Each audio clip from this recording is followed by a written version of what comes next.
प्रणिपात मेरे साथियों, आप लोग का हमारे ये जो दुनिया है ये फिजिक्स जिसको भौतिक विज्ञान कहते हैं, इस दुनिया में मैं आप लोग को सुस्वागतम करता हूँ। ये दुनिया आती है विज्ञान की दुनिया के अंदर, तो इसीलिए ये एक शहर इसको मानते हुए इसमें थोड़ा हम लोग डूबने का कोशिश, इसको समझने का कोशिश किया करते हैं और अभी तक इसमें बहुत चीज़ समझ गए हैं।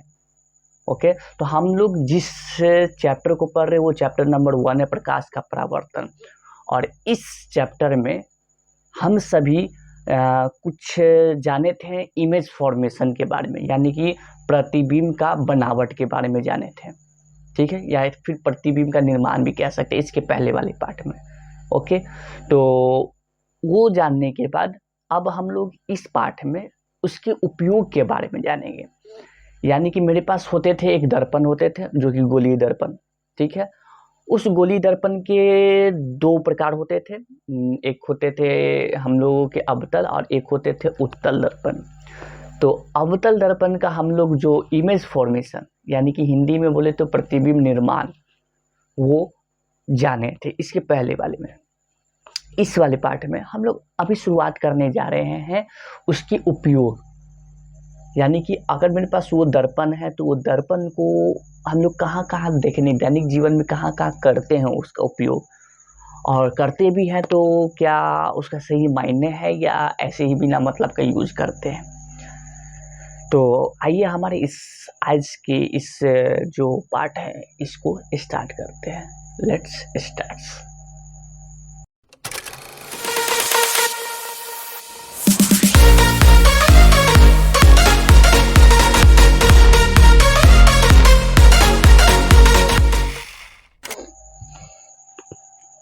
तो जी मेरे प्यारे साथियों, आप लोग आ गए हमारे इस दुनिया में, रस की दुनिया में।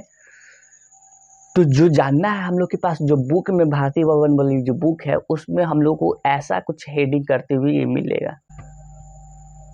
तो ये हमारे पास हेडिंग होंगे जो कि उस हेडिंग में लिखा हुआ होगा अवतल दर्पण के उपयोग, अवतल दर्पण के उपयोग। तो कहाँ है, जरा इसे पढ़ते हैं, समझते हैं और आगे की बातें करते हैं।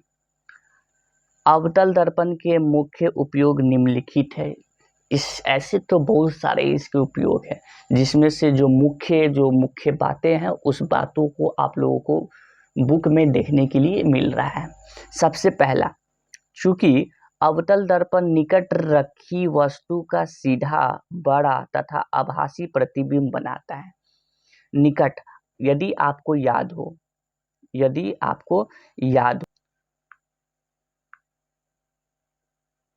तो उसमें आप लोगों को एक चीज बताया गया था कि हमारे पास अगर ये दर्पण है, ठीक है, तो इसके पीछे तो सबसे पहले तो पॉलिश किया हो रहता है, ठीक, पॉलिश कर देते हैं, ठीक है। उसके बाद इसके एक सीधे प्रधान अक्ष जाता है या फिर इसको मुख्य अक्ष भी कह सकते हैं। उसके बाद फिर इस हिस्से वाले को पी कहते हैं, ठीक है। हाँ, उसके बाद एक हिस्सा यहाँ पे एफ होता है, हिस्सा नहीं एक बिंदु होता है, एफ होता है। उसके बाद यहाँ पे एक सी हुआ करता है। तो अगर कोई भी वस्तु को इस अवतल दर्पण के निकट अगर रखा जाए, वो भी कहाँ, यहाँ, ठीक है, इसके अगर निकट यहाँ रख दिया जाए तो इसका प्रतिबिंब हमारे कुछ यहाँ पर बन के तैयार होते हैं, इधर सीधा बन के तैयार होता है, ठीक है। ये जो आप देख रहे हैं यहाँ पे बन के तैयार होता है।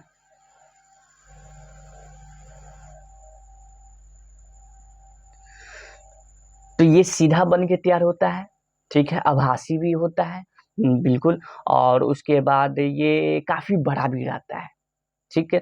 तो यहाँ पे इस चीज का इस्तेमाल किया गया है, इस चीज को जो हमारे इधर ये जो है दिमाग में एक बत्ती ऑन हुआ, आइडिया है कि अगर इसका इस्तेमाल अगर हम लोग कहीं दाढ़ी वाड़ी बनाने में किए ना तो शायद कटेगा उटेगा नहीं।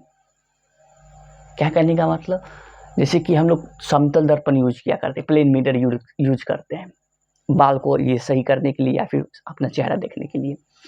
तो उसमें तो सेम आकार का ना बनता है, जितना मेरा वस्तु का आकार होता है उतना उसका रहता है, प्रतिबिंब का बनता है।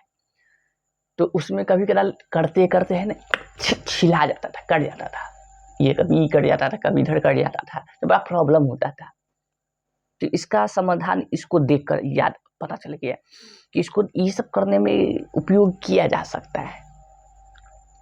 तो इसीलिए यहाँ पे आपका बोला गया है, इसलिए बड़ी वक्रता त्रिज्या वाले अवतल दर्पण का उपयोग हजामती किसको कहते हैं, जो आपका दाढ़ी बनाता है, बाल काटता है, दाढ़ी बनाने के लिए दर्पण के रूप में किया जाता है।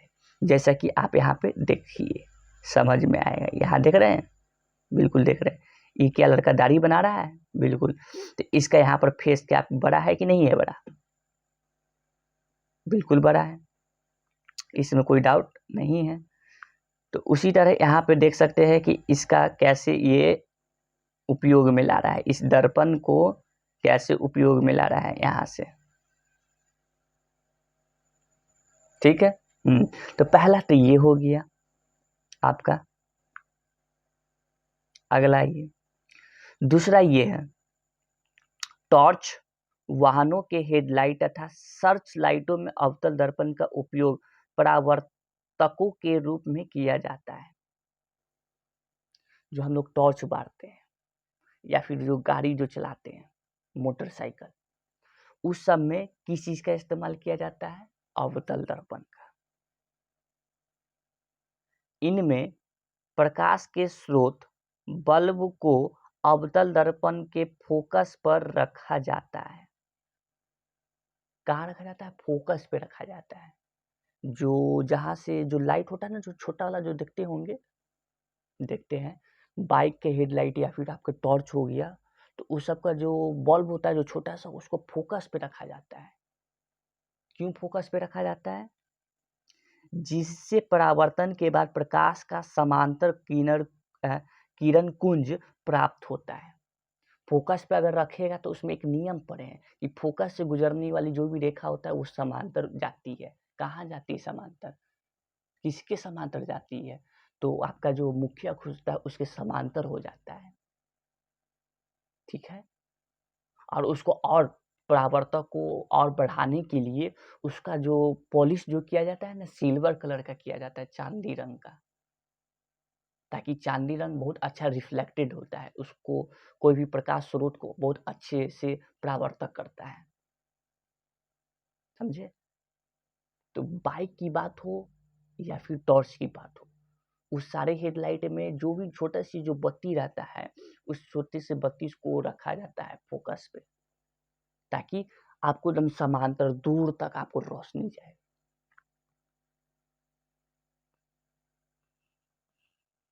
ये दूसरी बात। तीसरी बात, रोगियों के नाक, कान, गले, दांत आदि की जांच के लिए डॉक्टर अवतल दर्पण का उपयोग करते हैं। क्यों, जो किसी प्रकाश स्रोत जैसे बिजली के बल्ब से आते प्रकाश को एक छोटी सी जगह में केंद्रित कर देता है। बिल्कुल, देखिए जैसे कि डॉक्टर भी इसका इस्तेमाल किया करते हैं। अगर दांत चेकअप करवाने जाना हो, वो दांत, तो वो एक चीज किसी चीज से देखता है, ठीक है, तो वो अलग बात, वो तो लेंस की बात हो गई है। तो इसमें क्या है कि अवतल दर्पण का डॉक्टर भी उपयोग किया करते हैं।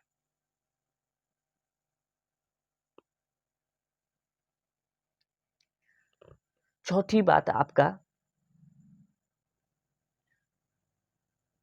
सौर भट्टियों जैसे कि सोलर फर्नेसेस में सूर्य से आती उष्मा ऊर्जा, थर्मल रेडिएशन को बड़े बड़े अवतल दर्पणों द्वारा छोटी जगह पर केंद्रित किया जाता है और इससे प्राप्त ऊष्मा से कई प्रकार के उपयोग किए जाते हैं।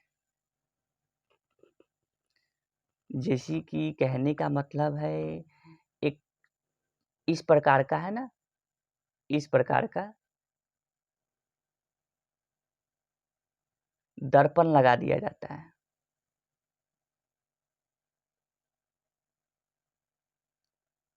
कहाँ लगा दिया जाता है तो पता चलेगा, जैसे कि यहाँ पे अगर यह सूर्य भगवान है, कौन भगवान है? सूर्य भगवान है, ठीक है।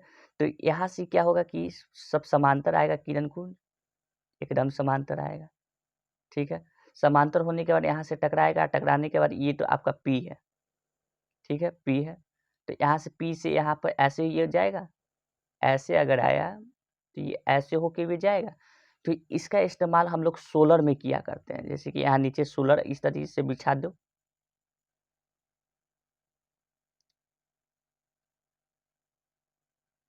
ठीक है, बिछा दिए, ऐसे ऐसे ऐसे ऐसे कर कर यहाँ पे सोलर बिछा देते हैं, ठीक है। सोलर बिछाने के बाद क्या होगा कि ये सब जो है यहाँ पे रोशनी जाएगा, बिल्कुल जाएगा। और अगर ऐसा बात है तो ये क्या चार्ज होगा कि नहीं होगा? बिल्कुल होगा। सोलर एनर्जी स्टोर करने के लिए भी इसका इस्तेमाल किया किया जाता है, या फिर और भी बहुत कुछ है, उसमें भी इसका इस्तेमाल किया जाता है। तो ये सब थे कुछ आपके अवतल दर्पण के उपयोग के बारे में, जो कि मैं आपको समझाया, ठीक है। तो आज की जो हमारी जो बातें थी वो यहीं तक थी, जो हम लोग के बीच में जो बातचीत करना था वो यहीं तक करना था। अब मुझे जानने का अनुमति दीजिए, मिलेंगे अगली नेक्स्ट वीडियो में, तब तक के लिए आप लोग का बहुत बहुत धन्यवाद। जय हिंद, जय भारत।